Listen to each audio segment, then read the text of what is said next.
So when we started a brokerage company, I think I very much thought we would be the best brokerage because I'd teach everybody what I learned in new home sales. And I remember actually thinking to myself that sphere of influence was something that Long and Foster had just created because they didn't want to spend any money on marketing. And then as we started growing and I started watching the production of our top agents and realizing that it was all coming from their sphere of influence, that's when, we were able to take the company to the next level.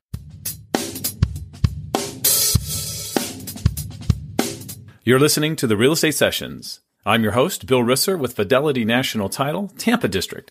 Thanks for tuning in as we uncover the stories of leaders in our industry. Hi, everybody. Welcome to episode 208 of the Real Estate Sessions podcast. Thank you so much for tuning in. Thank you so much for telling a friend. It's very exciting to continue to do this project that I thought might only last about 10 episodes 4 years ago. But I'm having a great time. There are so many people in our industry that I still have yet to talk to. My guest today is a prime example. I've waited way too long to get this gentleman on the show. I'm talking about Eddie Berenbaum. Eddie is I think it's president, co-founder, chief marketing officer. I think Eddie does a lot of different things with Century 21 Redwood Realty. Can't wait to get his story. Eddie, welcome to the podcast. Thanks for having me. Yeah, my official title is president, although I have two equal business partners, Nick Pasquini and Sean Military. So I often joke, but there's a lot of truth to this, that I was the one that the title president meant the most to, and that's how I got it. And in turn, I think they like it because if, God forbid we ever come into a situation that where we have liability, they can always say, we'll talk to Eddie, he's the president.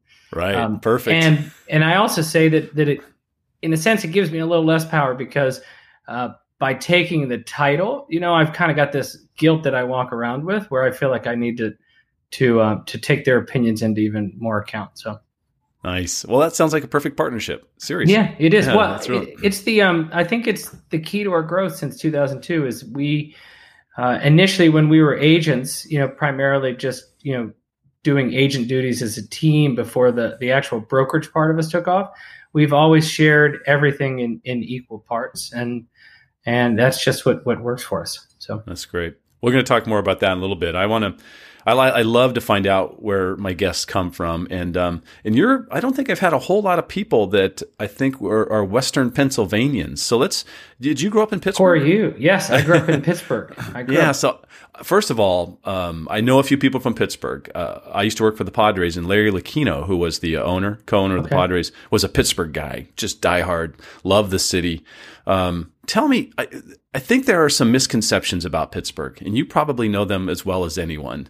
Would you mind sharing a couple? Sure. Yeah. So misconceptions about Pittsburgh, it's tough because when you're part of the Pittsburgh diaspora like myself, I think you sort of look at it as the perfect place that you made a conscious decision not to live in. So misconceptions, I think, would be that it is a city in decline when very much it's a city on the rise. In fact, it has an amazing restaurant scene right now that I didn't really get to experience as a kid, and I've been working so much as an adult that when I go back to visit, which is, my dad still lives there in the house I grew up in, so that's still 5, 6, 8 times a year. But we don't go out to the new trendy restaurants. We kind of have our own tried and trues. But there's a great restaurant scene. A lot of chefs that find it not feasible to open up their restaurant in Manhattan or even Brooklyn these days are moving to Pittsburgh. Allegheny County has made the permitting process really easy for them to get up and running in a matter of weeks versus maybe a matter of years in New York City. So they've actually attracted a lot of talent. I think that's going to continue largely because I can't speak for the millennials and whatever we're calling the next generation, but the cost of living is so much lower in a town like Pittsburgh, and the infrastructure is so amazing because the Carnegies and the Mellons and all that wealth that was built during the railroad and the steel ages, they invested so much into libraries and infrastructure that you've got this world-class city that sort of lost half its population in the 70s. And but has all the features that you'd want in a city for the future. So I think that it's definitely a city that's not only on the rise, but it's already kind of there. Yeah, I've had one opportunity to visit there a couple years ago on a little tour through parts of the East I'd never been. And you talked about the restaurant scene. I did go to a place called Church Brew Works. Yeah. Is that right? Yeah. Very cool place. And I think for people that have never been there and all you've seen are the aerial shots of a Pirates game or a Steelers game, it is really it is down in a valley. Like you can't imagine how steep it is. Yeah. Down in that area, right? And then obviously you got to climb up and out of downtown to get out to the other areas, right? Yeah, you do. Yeah. The hills are severe. Funny story on that. So I walked to my elementary school, and I was always a little afraid of riding a school bus. No joke. My school bus, the first day of 6th grade, wrecked on a hill. The driver was inexperienced with a stick shift, and she stalled out and wound up crashing backwards into a telephone pole. And I often joke that the first time I ever saw my future college roommate, Nate Lehendra's mom, she was running out of the house, and I was bawling, and I kind of thought we were okay until I saw the look on her face. And then I thought, oh my, I'm about to meet my doom. So the hills are severe. They are severe, yeah. It was something that a kid who grew up in San Diego and lived in Phoenix, and now I'm in Florida. Wow, it was very impressive. So I have to bring this up, and I almost feel bad about doing this, but no Big Ben, no AB, no Le'Veon Bell. How are you doing? How are you feeling? Well, these last couple of weeks have brought on a bunch of changes that I didn't anticipate. Ben Roethlisberger, losing him was one of them. I am not the best Steelers fan to get a gauge on what's actually happening with, because I see the Steelers world through gold-colored glasses, and I can show you a route if you want to spend the rest of the podcast talking about it, where we could go 13-3 this year and win the Super Bowl. So I believe the pieces are there. I think and I think we're going to adapt to the change as well. And I think the biggest question is going to be, what do we do with Mason Rudolph and Ben Roethlisberger after he wins the Super Bowl in his first year as a starter? So I think that's what we're going to be talking about next year is did the Steelers make the right decision, having Big Ben back up Mason Rudolph? So best answer ever to any question in 208 episodes. Yeah. Congratulations on that. You're welcome. Let's get to young Edward. You're in high school and you decide to go to Penn State, which probably is that an easy decision to make for somebody that grows up in Pennsylvania? Yeah, it is. It was for me. So my parents met at Penn State shortly after graduation. They met at a Penn State branch campus they were both working at. And as life would dictate, my future was basically, I was destined to go to Penn State. I met my wife at Penn State. Both of my business partners, Sean and Nick, went to Penn State. Both my sisters went to Penn State. So literally every member of my nuclear family went to Penn State. It's the only school I applied to. I had two backups. Miami of Ohio was one of them, and Allegheny College was another one of them. Allegheny College was $20,000 all in, which I didn't think my dad would say yes to. And Miami of Ohio required an essay, and I got accepted to Penn State before homecoming my senior year. And so I never applied anywhere else. I knew that's where I wanted to go. Yeah. I know that the Penn State alum that I know are incredibly passionate about the school, the area, the entire experience. So I'm sure for you, that's you're in that same category. Yeah, I tell my daughter that that my wife and I are gonna live in the dorms next door to her. So good. She's just starting to get the idea that might not be fun for her, but right. How old is she? She's 10. Yeah, she's going to figure it out real quick. So let's talk about what was real estate on the radar for you at that time? Does that, because you got in it really quick. So what was your major in at Penn State, and how quick did that happen? So it was marketing, and okay. I went into Penn State and didn't have a declared major as a freshman. My intention was political science, but then, and it was a great semester to get started. I had the pleasure of seeing H.W. Bush do a campaign speech on the Old Main Lawn. I was looking for substance. I wasn't aware that there's things like campaign speeches that they give a couple times a day.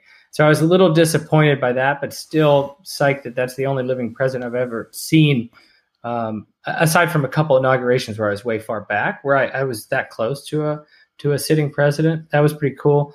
My dad's fraternity brother was actually running as a Democrat for a state House of Representatives seat, and so as part of my poli-sci, I was able to work on his campaign, and he got slaughtered.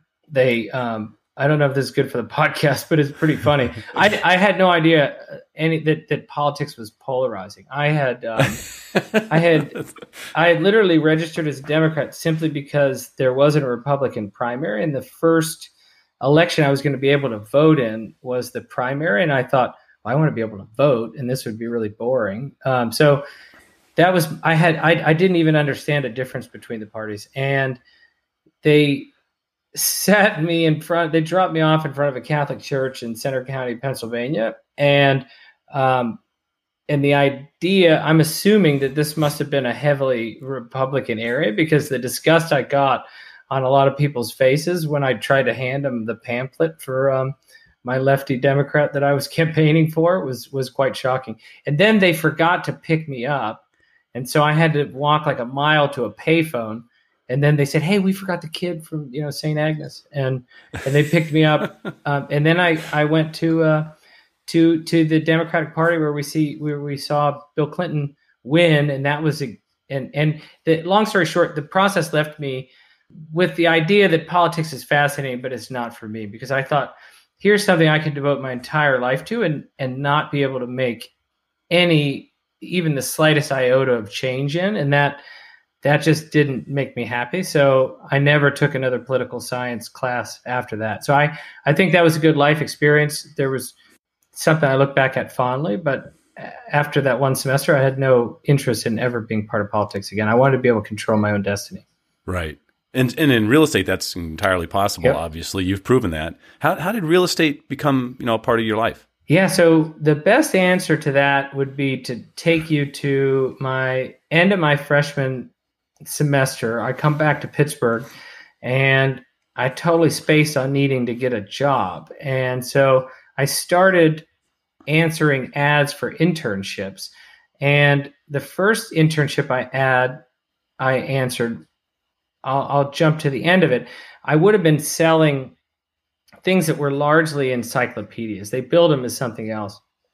And they didn't offer me the job because they said, we could see you being a really good salesperson, but we think that you'll be a pain in the ass that will, bring the rest of the group down if you have a bad day. And so with all due respect, we wish you the best of luck. And so then I went to my next one, and this one, they handled it differently, and they took to me. And so I came home, and my dad says, how'd it go? And I said, oh, great. I got invited to a follow-up interview tomorrow, and I'm going to go. He says, what are you going to be doing? And I said, they haven't told me yet. And then I come back the next day, and he says, how did it go? And I said, it went great. They offered me a job. He said, what are you going to be doing? I said, they say that they'll get into details on that tomorrow.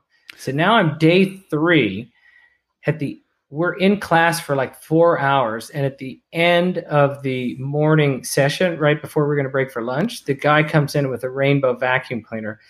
And I kid you not, half of the class, there was probably 10 of us, 5 people just got up and walked out of the room. And I was just freaking glued, because my dad had always poked fun at my cousin Christine because she had sold rainbow vacuum cleaners. And I was like, this is something I want to understand. And so I stayed. I was one of 5. I went out on my first sales call, and I think this changed the trajectory of the rest of my life. I finished my, I'm sure, crummy, canned presentation at the time. And this woman looks at me and she says, I saw a demonstration of this 5 years ago, and I've always wished I was going to buy one. So I'm like, bam, I got this. And then She said, but I just found out today that I'm losing my job. And then obviously my emotions were like, oh no. And she says, so I guess it's now or never. Can I write you a check? And then I experienced a high driving home from that appointment that you could only really, I could only equate to scoring a touchdown. And I only scored, a limited number of touchdowns in my high school career. So, and I could recount each of them to you. And it was just exhilarating. And I've been kind of riding that sales high for the rest of my life. And I went on that summer and I was like the top collegiate salesman for, the Rainbow vacuum cleaner, Rex Air company. And my buddies is eventually Sean, who's now one of my business partners, they would remark because I'd go away for a weekend and I'd come back with all this money, and they always were curious what I was doing. And I finally leveled with them because they thought it was something bad that I was actually selling these vacuum cleaners. But I'd leave college for a weekend. I'd borrow somebody else's car because I didn't have one. And I would just go to these, central PA towns with 3 vacuum cleaners, and I wouldn't come back until I'd sold all 3. And I'd make commissions of $300-400 on each of them. And that just felt like, that would probably last me for, half a semester. That is awesome. Once again, Eddie, I'm trying to figure out, I always open with a cold open on my podcast where I have this great little 30-second clip to kind of introduce the guest. You've already given me 17 options. Okay. It'll get better because we're fifth, I think. Yeah. All right. Let's talk about you. I know that when you started in the business, you started with a new home builder, right? Yes. So I can tell you that happened. So my business partner, Sean Military, I can tell you exactly where I was. I was in my apartment. I was it's important to note, I was what I would consider a super duper senior at the time. I laugh about that because a lot of people call their 5th year the super senior. So my 6th year was the super duper senior year. Yeah. I had, truth be told, it only took me 9 semesters to graduate. I had taken a year off. I did 2 internships. I did one at Walt Disney World, and then I did the second one. I've already told you I was a vacuum cleaner salesperson. So I was a big REM fan, and I went and I just contacted from Orlando. I'd always wanted to live in Athens, Georgia, because of REM and the B-52s. So I'd found a Rainbow distributorship that was in Athens, Georgia. And I called them up and said, hey, how about I come down and I sling some vacuum cleaners for you for a semester. And they were kind of, they'd never got that call before, but they allowed, they set me up with an apartment. And so I sold vacuum cleaners there for 5-6 months until I was ready to come back to Pennsylvania and graduate. So there I am, a super duper senior. Most of my closest friends had graduated. And I'm about a month from my own graduation, and the phone rings, and it's Sean Military, who's now my business partner. And he said, hey, Eddie, hey, what are you going to do after graduation? And I said, I'm not sure. I said, I know this, though. I'm not going to get a job until I decide where I want to live because, I want to pick where I'm going to live, based on where I want to live, not because of where I got a job. And he said, well, I've got a job I think you'd be perfect for in DC. And I said, no, probably not interested. And he said, well, I'm making a lot of money. And I said, well, what's a lot of money? And he said, he told me, and I said, okay, I'll come down this week. And so that was, I wound up interviewing, and he was to jump to this, to what he offered me was he was working for a home builder in the DC area, Richmond American Homes. And I wound up, asked his dad, for his advice because I knew he was in real estate and we'd gotten to know each other from me coming down to visit Sean in the summertime. And so his dad said, well, I wouldn't interview with just one company. I'd interview with a couple. So came down to 2 interviews, Richmond American Homes and Toll Brothers. And I wound up going with Richmond American because Sean worked there. And also I love the fact that Toll Brothers wanted to put me through a fairly rigorous training campaign, and Richmond American, God bless them, in 2000, no, this would have been 1998. They were willing to say, here's the keys, just go at it. And nice. They had taken that same approach with Sean, and he was one of their top salespeople. And long story short, I took the job, and I've never looked back. Sean and I were the top 2 salespeople at the company. After about a year and a half, I believe it was, I took a job to go into management. And one of my first hires was our third business partner, Nick Pasquini, who was my good friend, Mary, that I grew up with in Bethel Park, Pennsylvania. That's our suburb of Pittsburgh. And we went to middle school, high school, Penn State together. And I always knew Nick as Mary's younger brother, but Nick was graduating Penn State about this time. And so he was, I think, my first interview. And I sort of paid it forward with him. And the three of us worked together at Richmond American for about more or less 3-4 years, and then decided to start our own company. Now, before you start your own company, looking at your history, you take another sabbatical. Yeah, so I knew I needed to get some travel out of my system. And if I'm going to be completely honest, that was really inspired by my now wife.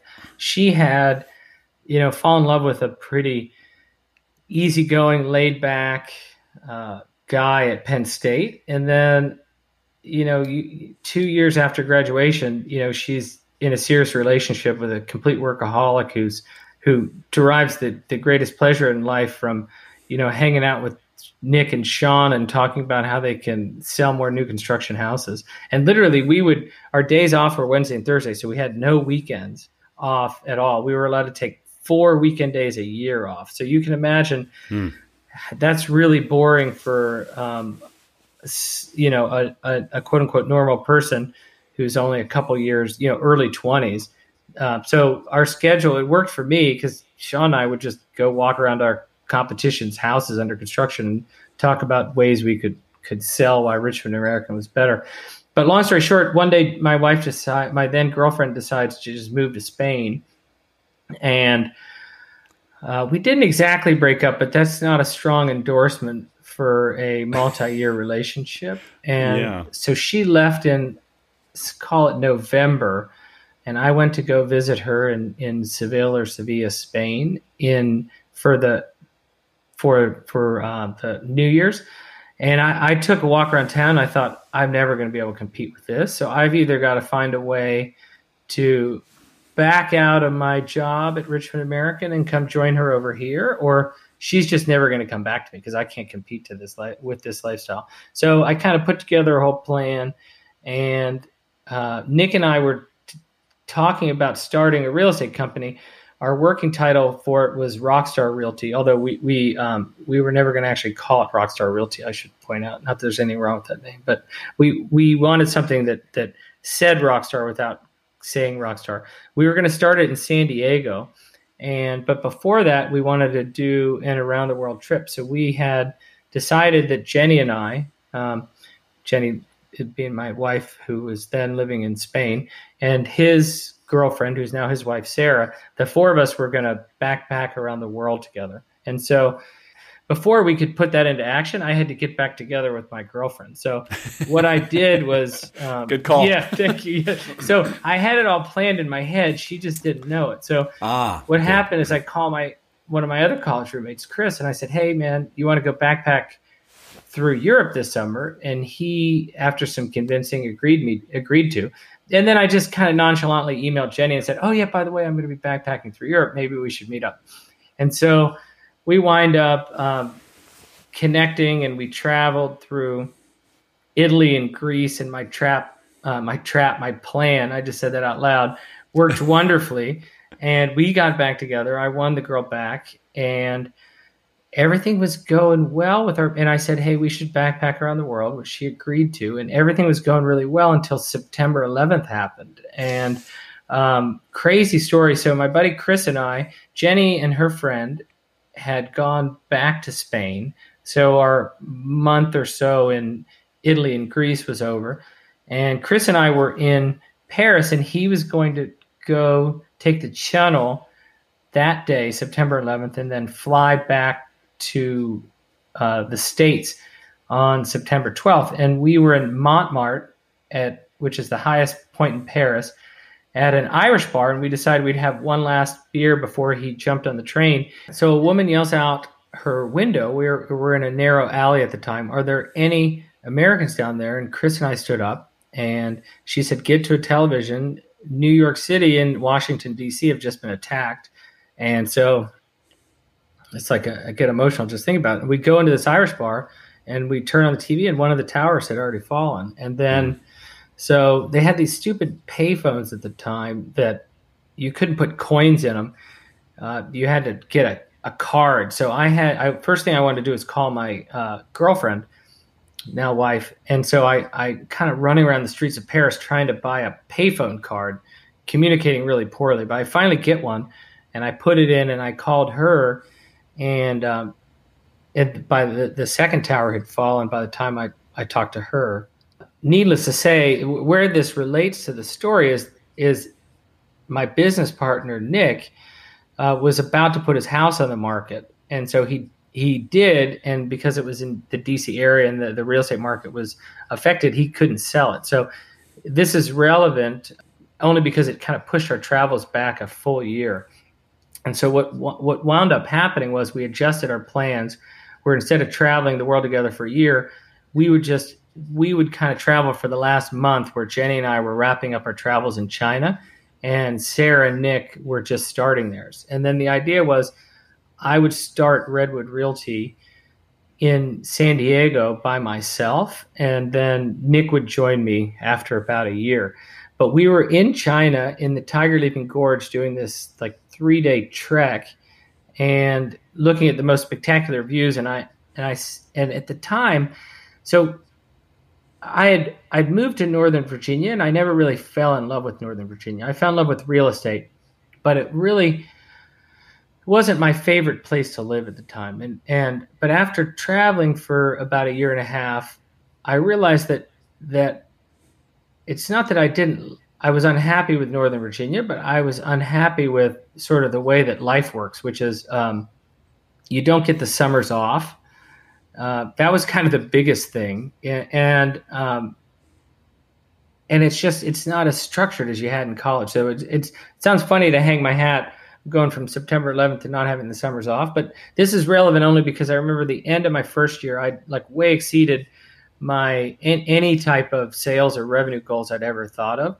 And I remember going to bed on, probably didn't go to bed till January 1st, 1999, but you get the point. I woke up January morning, the morning of January 1st, and I thought, wow, my 1999 has already started. I don't even have a summertime to like kind of adjust to it. So it's just kind of this nonstop thing.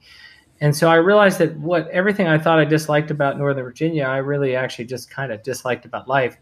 And then the stupidity of believing you could open a brokerage in a town that you have no idea what it is or where anything is. I thought to myself, what am I going to tell these people on day one? I know nothing about general brokerage, and I have zero familiarity about the area. I'm sure I could have somewhat pulled it off, but I thought to myself, this would be so much easier to do in Northern Virginia. And I said to Nick, this is kind of the most consequential conversation I've ever had. I said, what if we called Sean and we asked Sean, hey, if we start Rockstar Realty in Northern Virginia, would he join us? And so we did. We waited till, I think we were 12 hours difference in the time zone. So we called Sean from a payphone, and he immediately said yes. And that's how we started Redwood Realty, what became Redwood Realty. And then Nick said to me another consequential question. He says, well, what should we call the company? And I said, I've been thinking about Redwood. And I said, hear me out. You could tell the look on his face that he wasn't impressed. I said, it's the tallest tree in the forest. So that is success. That's Rockstar. I said, it's got a really wide trunk. That's stability. That's kind of everything that we're not at this point. We're a brand new company. And I remember I asked the founder of Richmond American Homes, Larry Meisel, why he picked the name Richmond. And he said, we spent a week as Meisel builders, and we realized that we needed a name that sounded like it would have been around for a long time. He said, so I thought Richmond, Virginia, people would keep in mind they're a builder out of Colorado. He said, we kind of ran with it. So we changed our name to first Richmond Homes, and then it turned out that was taken, so we became Richmond American Homes. So I kind of applied that logic to it, and I said, it's got a wide trunk, it sounds stable. It's found in California, which is very, very liberal, so that would kind of appeal to that. It's very stable, and I ventured that more conservative folks would like the stability of working with a tree. And kind of the other vision I was going for is if you go back to model homes, so in new homes, we were all about driving people to the model and then convincing them that this is where they want to live and then selling them another house. Model homes always have pictures of trees because very few people ever move to a neighborhood and say, this place is perfect, except for I wish there weren't so many freaking trees. And so if you look at model homes, there's pictures of trees everywhere.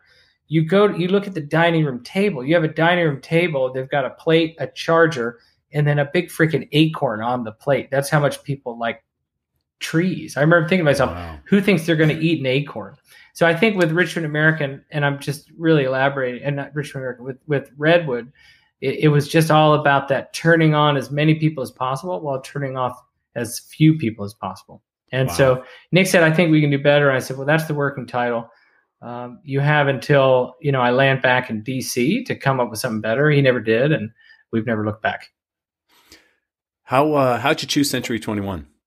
My background is, and you said this at the beginning, I'm the marketing guy, I'm the growth guy. And so I'm sort of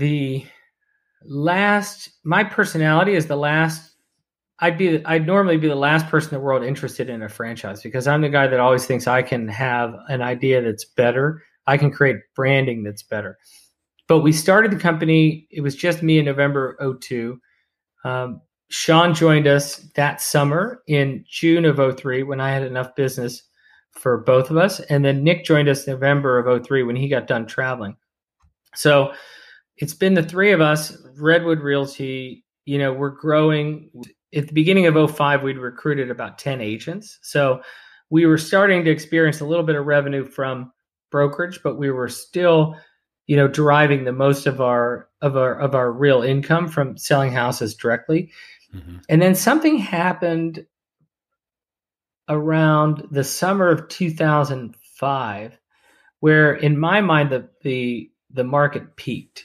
So in terms of demand, it was kept liquid, and we won't go down this rabbit hole, but the market was kept alive sort of for the next 2 or 3 years, largely just because of the cheap money that became the mortgage crisis. But I do have a theory. It's worth noting that if the folks selling the loans to Wall Street would have been in tune with what was actually happening in the market, they would have realized that demand had really peaked in the summer of 2005. And that's relevant to this conversation because agents who were considering joining us as late as the spring of 2005, by the fall of 2005, were not interested in us. And I noticed that they were going to the more stable names.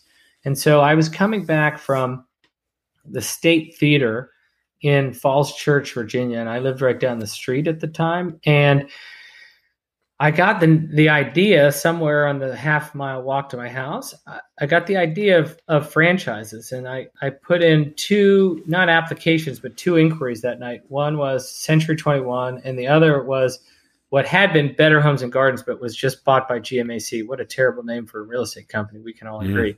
And so the next morning, I got a call from the guy who wound up selling his franchise at Century 21. It took him like 18 months, but he called me the next morning, and I can't make this up.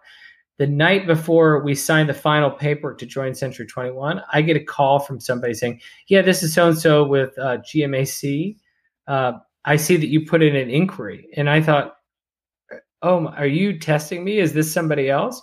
And the guy says, no. And I said, hey, just so you know, I was a good lead. I was such a good lead that I'm actually closing on a Century 21 franchise tomorrow morning.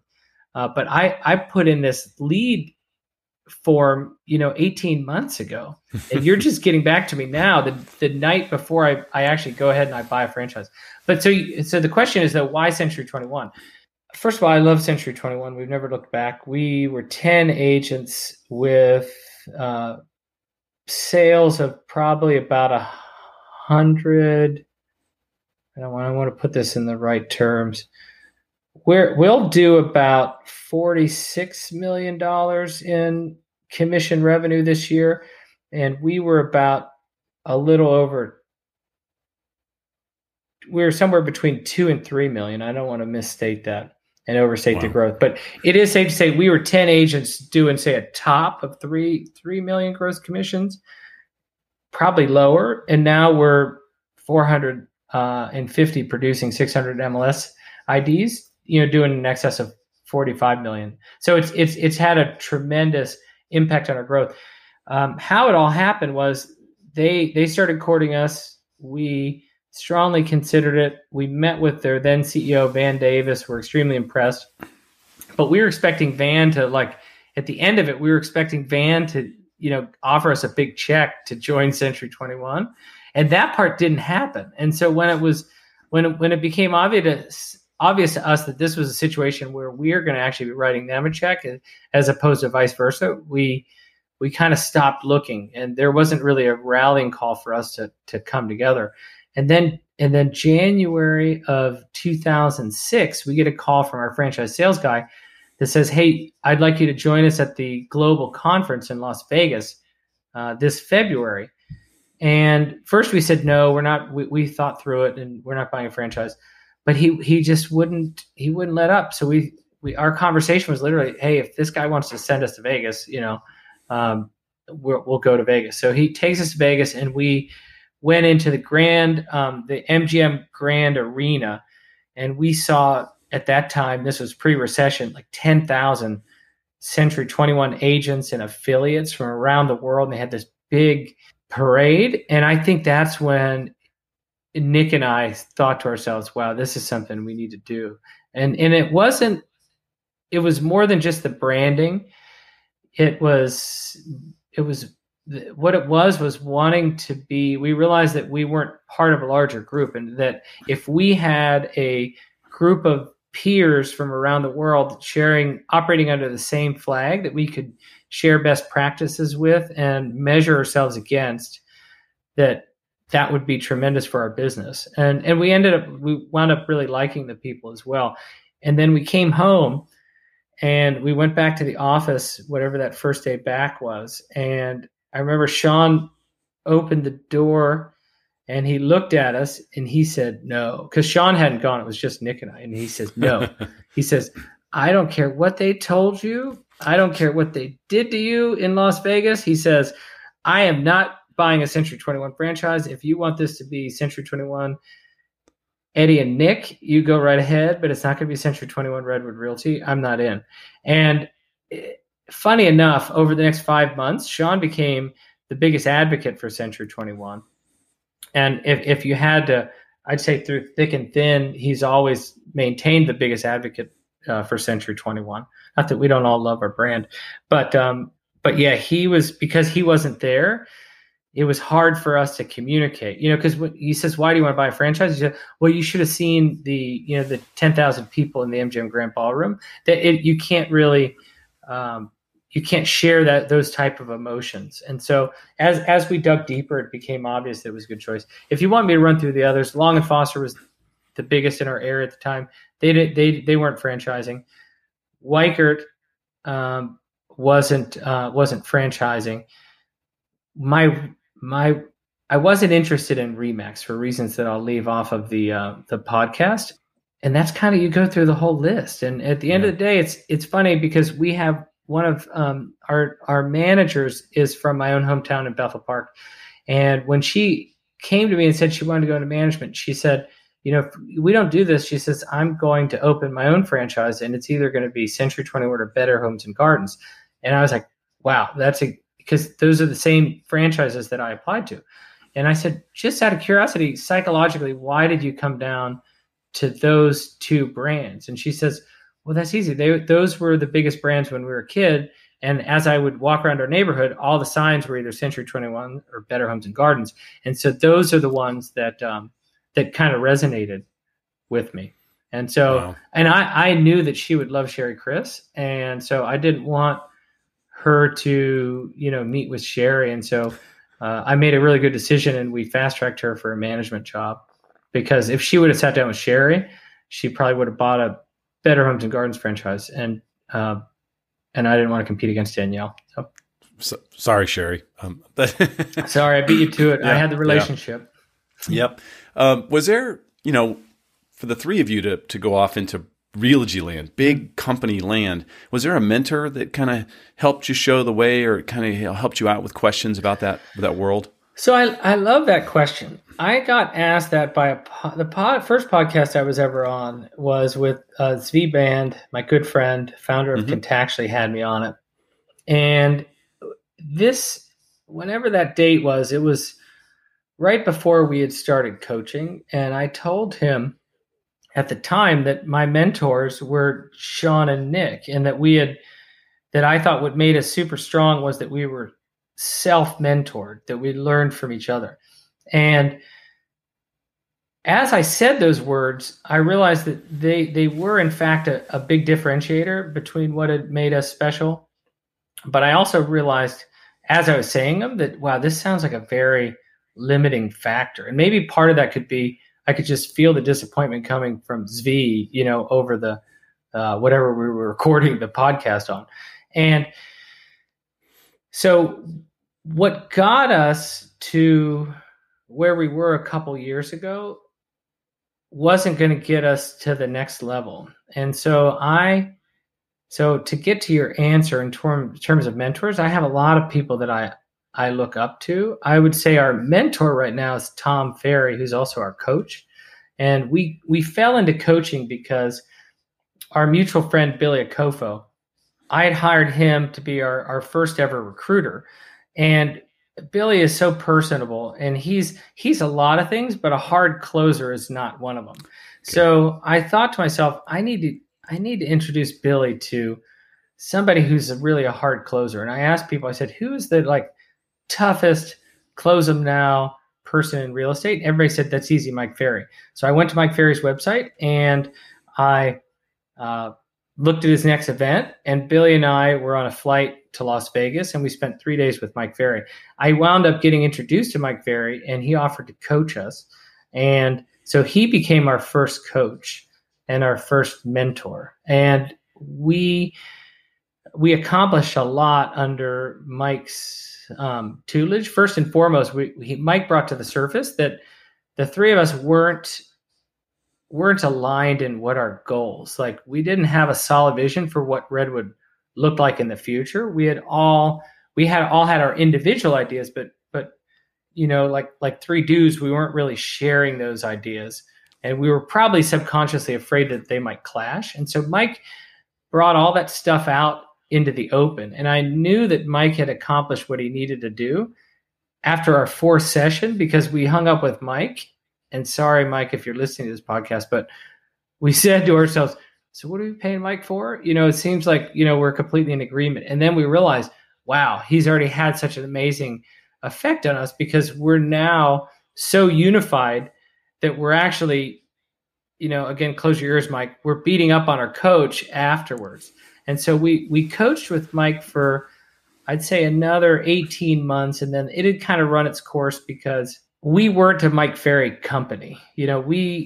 Our agents had joined us. And I would say at that point, we were our agent identity, or average agent identity, would be much closer to Brian Buffini, sphere-based, than a Mike Ferry. And so we thought, if we roll out Mike, to the whole company, we're going to lose a significant number of agents, And so whether or not we want to debate if we could have gone back in time and accomplished more starting as a Mike Ferry company, that's immaterial.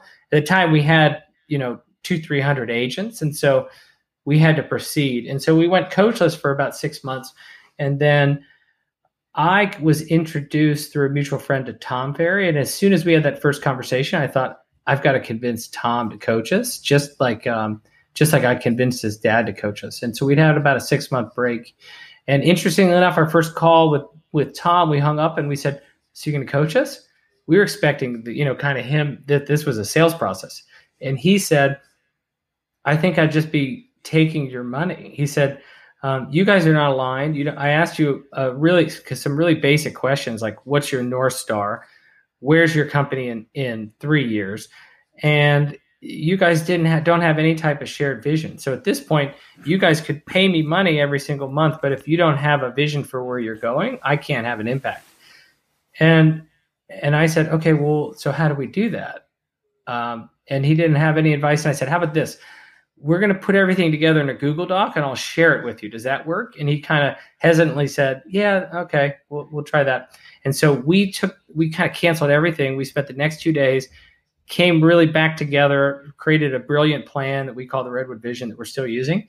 And I shared it with Tom, and let's just say that he agreed to be our coach. That was probably 2 years ago this month, so about September of 2017. And man, the stuff that we've gotten through, under his coaching is phenomenal. And he's a coach that we felt very, very good rolling out and sharing our relationship with to our entire agent base. Because in terms of real estate coaching, right, we always say we're not, people say you're a Tom Ferry company, and Tom would say he doesn't want us to be a Tom Ferry company. He wants us to appeal to as wide of a base as possible. And if we come into contact with agents that we think would work well with his coaching platform, send them his way. But if we have obvious Brian Buffini people, send them to Brian. Obvious Mike Ferry people, send them to Mike. And so that's worked out really, really well. And I've always said, keep in mind I was a poli-sci major for a hot second. If you look at sort of the world, it's at the two extremes, far left, far right. You'd have Brian Buffini. It's all about relationships and sphere on the one side. Mike Ferry on the other side, it's all about sales skills. And I think Tom fits right in the middle, where he embraces this 4 to 6 plus lead strategies that agents can decide on how to grow their business, that there's a ton of different ways to grow your business, but you need to visualize where you want to go and put together a plan to get there. And so that's what we've kind of molded the company around. When I think about Redwood Realty, the first word that comes to mind, watching what you've done over the years, from afar, but it starts with the word relationships. And is that a fair assessment for you? Do you like to hear that? Well, absolutely. And I should add that that wasn't obvious to me, because keep in mind, vacuum cleaner sales is partially about relationships, but it's more about hustle. Mm-hmm. It's about relationships because I always was trying to get referrals of people, because when they were super excited about the vacuum cleaner, they'd refer their friends, and I could go on a nice hot run like that. New home sales was about individual relationships. It wasn't about networking. That was about the builder spent all this money to drive cold traffic, and it was up to me to, wow them in the model and put them on a lot and sell them a house. So when we started a brokerage company, I think I very much thought we would be the best brokerage because I'd teach everybody what I learned in new home sales. And I remember actually thinking to myself that sphere of influence was something that Long and Foster had just created because they didn't want to spend any money on marketing. And then as we started growing and I started watching the production of our top agents and realizing that it was all coming from their sphere of influence, that's when, we were able to take the company to the next level. I want to point this out really quick. Sorry to interrupt, but it starts with the three of you, right? Yeah. I mean, you think about what you guys are 20 plus years as partners and still running strong. And when you have that leadership up above, that's the first thing I see. And then it flows down to these people. You mentioned Billy or, other people that have done some work with you. It's impressive to see the power of that leadership and what that can do for the rest of your teams. Yeah, no, it is all about relationships. In fact, and a lot of my relationships actually stem from events. Specifically, how we met was actually at an Inman conference. And so I don't know if you remember the first time we met, but what had happened was my first ever Inman conference was in San Francisco in a summertime. And I want to say I'm sure I could look on a calendar and figure it out, but it was probably sometime around, I'd say it was probably Inman Connect, San Francisco, summer of, say, 2012, which crazy enough was 7 years ago. And at the end of the conference, I was so enthralled the entire time. And Brad Inman said, "All right, team, all right, gang," is what he would have said. I've got a special announcement. Tickets for Inman Connect in New York City are $3.99, until we close up the booth. And on top of that, anybody that joins up in the next 2 hours, I'm going to invite to a private networking thing at my apartment in New York City. And so I ran right to the booth and I bought my ticket. And then I never heard from Brad about when I was supposed to be at his apartment. And so I think I might have been the only person that took him up on that. And so I reached out to Brad's team and I said, "Hey, I bought my ticket, and I'm supposed to get an invite from Brad." And so I got an email from Brad, and Brad said, "Yeah, we're going to have the party instead of my apartment. We're going to have it in the lounge at the top of whatever hotel it was at the time." And so I went up there, and basically he had just kind of invited me to the Inman Ambassadors party. And Right. and I knew nobody. I quickly figured out, and you and I struck up about a half-hour conversation, and it dawned on me that, all right, I'm the only person that actually got excited about this, and so everybody else was an ambassador, because I'm sure I asked people, "Oh, so you bought the ticket early too?" And they're like, "I don't know, I'm an Inman ambassador." But man, everything, so much of what I've done in terms of growing our company it stems from the connections I've made through Inman Connect conferences. I mean, so many of the products we have come from connections I made through Inman. And even this, we just launched a mortgage joint venture with Loan Depot. And the only reason that I thought to contact Loan Depot was I saw their founder being interviewed on stage at Inman Connect. And it always, because I went up there, I heard the name Loan Depot, and I thought, wow, this is a terrible name for a mortgage company. And then I saw the founder, in his, interview with Brad, and I thought, I freaking love what this guy's doing. And as we examined our mortgage partnership options for 5-6 years, in the back of my head, I always wanted to work with Loan Depot, but I couldn't find any evidence that they did joint ventures. And the night before we were about to sign a different deal that I didn't completely love, I went on one more time and I Googled joint ventures Loan Depot. And here it turns out they'd done an acquisition, and they now had a guy named Dan Pena that I instantly connected with, and we put it together in, say, 6 months. And but right after we were launching, I realized that was directly another Inman connection that I had made. So I should also add, if you're interested, that it's about relationships, but for me, it's also about competition. I like putting myself in rooms with really smart people and challenging myself to be able to perform at their level. So this is relevant if you go back into Century 21. We bought our franchise in August of 06, and then we kind of disappeared from the scene. We didn't realize we were going to have to actually pay for the conferences. So when the tickets came out for the conference in 07 and they wanted like $500 a person plus our hotel, we were like, no thank you. So and we just kind of forgot about Century 21, and I guess we performed, and finally we achieved what they call Centurion level production. And I get a call from whoever my rep at Century 21 was, and he said, "Hey, congratulations on being Centurion. You're invited to the leadership conference. It's free of charge, and it's in the Bahamas." And if it had not been the Bahamas, we probably wouldn't be on the call, because you wouldn't really care to be talking to someone with my production level. But it was in the Bahamas, and it was free. And I went to there, and it's funny, I sat down at a table. There's so many coincidences here. I sat down with a table with this, really nice older couple, and they were sitting all by themselves up by the stage. And I thought, you know what, I'm going to be, I'm this young hip guy. I'm going to sit down across from them.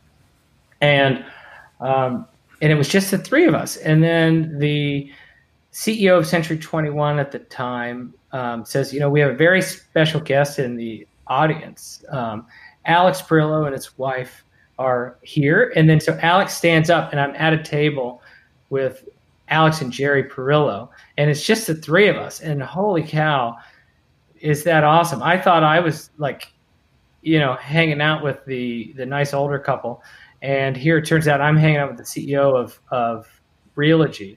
And so that again, and my overarching theme, I looked around this room with 1,000 some leaders in Century 21 and thought, wow, everybody in this room is outselling me. I need to find a way to change that. And then we've just been on like upward trajectory ever since then. And I think the same thing happened the first time I sat in Inman Connect. Was I felt initially overwhelmed. I remember being completely intimidated at that ambassador party. You were, it's a very, you could argue, a very kind of cliquish mentality. And I'm sorry if I say that, but everybody, everybody's really good friends, and you were so gracious to, just strike up a long conversation, and here we are. And then I like to think I'm part of the clique now, and it's just these relationships, and for me, competitive relationships, I think is what drives me. Eddie, I've had you way too long here, Okay. so I'm gonna, and I apologize, but I want to ask you the same question I've asked every guest at the end of the podcast, and that's, if you could give one piece of advice to a new agent, what would it be?